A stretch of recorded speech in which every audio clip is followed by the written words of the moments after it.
Programa Radioterapia de volta, fãs da psicanálise, a bola da vez, psicoterapia infantil, como lidar com situações de abuso. Vamos lá, gente!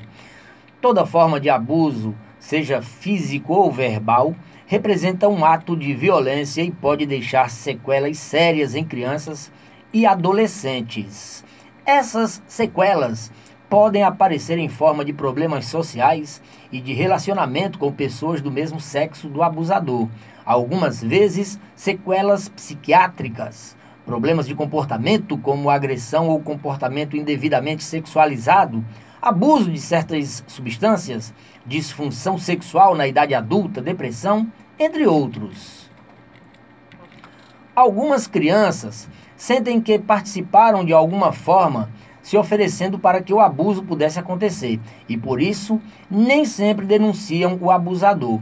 Quando adultas, podem se sentir diferentes dos outros, têm menos confiança interpessoal, mantêm a crença de que o mundo é um lugar perigoso, possuem uma visão negativa da sexualidade e uma imagem corporal negativa. No momento do abuso, é possível que a criança nem tenha noção do que está acontecendo, pois sempre houve adultos tocando nas suas partes íntimas na hora da troca de fralda ou do banho.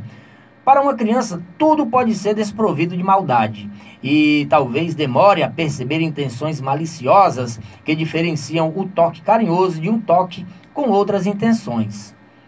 A culpa costuma ocorrer mais tarde quando ela percebe, por informações recebidas em sua educação, do que seria um toque correto e do que não deve ocorrer, passando então a lembrar de seu comportamento passivo e por isso se considera causadora ou participante ativa do abuso.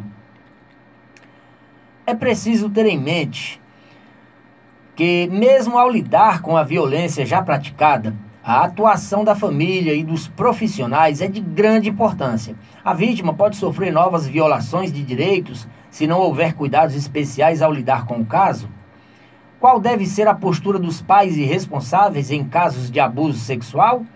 Em primeiro lugar, não entrar em pânico. A criança pode ter medo de contar aos pais ou familiares, pois muitas vezes o abusador faz ameaças a ela ou aos seus entes queridos. Se a criança conseguir contar aos pais, atenção, acreditem, dificilmente uma criança inventa histórias dessa natureza.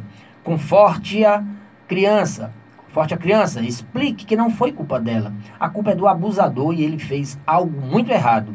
Deixe a criança saber que você sente pelo que aconteceu. Fale a ela que você vai fazer de tudo para que isso não aconteça novamente. Leve a criança e a família para um aconselhamento ou terapia. E quando o abuso não é físico? Crianças que sofrem abusos emocionais e negligências enfrentam problemas emocionais similares ou até piores que as relatadas por crianças que passaram por abusos sexuais. Crianças que foram abusadas emocionalmente sofrem de ansiedade, depressão, baixa autoestima, sintomas de estresse pós-traumático e até tendências suicidas, em mesmo nível ou até mesmo em patamares superiores aos de crianças que sofreram abuso sexual. O processo de abuso psicológico é realmente complexo de se identificar, mas existem alguns componentes que podem indicá-lo: excesso de exigência dos pais, constante censura à criança, xingamentos, rejeição, depreciação, abuso de palavras que ferem mais que um castigo físico, por exemplo. Assim, como acontece nos casos de abuso sexual, a criança pode se sentir culpada ou realmente merecedora dos castigos e palavras duras direcionadas a ela. É preciso, em primeiro lugar, identificar o abusador principal. Se apenas um dos pais ou responsáveis abusa emocionalmente da criança ou se os dois possuem esse comportamento. Geralmente, casos de abuso psicológico facilmente evoluem ou já estão acompanhados de abuso físico. Abuso emocional é tão prejudicial quanto qualquer outra forma de abuso. Por isso, deve ser no mínimo diminuído, entendido, e o abusado deve receber apoio, se não for possível acabar com o abuso completamente. Ao identificar uma situação de abuso físico ou psicológico, é importante procurar ajuda especializada, apoio de algum familiar ou amigo confiável e, em certos casos, as autoridades competentes. A autora do texto é Celina Sobreira.